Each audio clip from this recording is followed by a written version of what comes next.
বা কি বলে? রাসূলুল্লাহ সাল্লাল্লাহু আলাইহি ওয়াসাল্লাম বলেছেন, বিড়াল নাপাক নয়, এটা তোমাদের আশেপাশে ঘন ঘন বিচরণকারী প্রাণী। আবু দাউদ ৭৫, তিরমিজি ৯২। আল্লাহর রাসূলের প্রিয় সাহাবী আব্দুর রহমান রাদিয়াল্লাহু তাআলা আনহু তিনি জামার ভিতরে পোষা বিড়াল নিয়ে ঘোরাফেরা করতেন। একদিন তিনি জামার আস্তিনের নিচে একটি বিড়াল ছানা নিয়ে রাসূলুল্লাহ সাল্লাল্লাহু আলাইহি ওয়াসাল্লামের দরবারে তিনি উপস্থিত হন।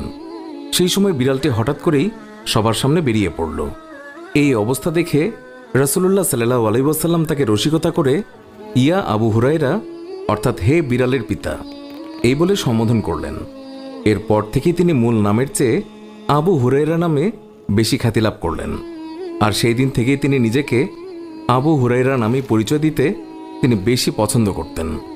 আল্লাহর রাসূল সাল্লাল্লাহু আলাইহি ওয়াসাল্লাম তিনি যখন ওযু করতেন তখন নিজের ওযুর পাত্র থেকে বিড়ালকে পানি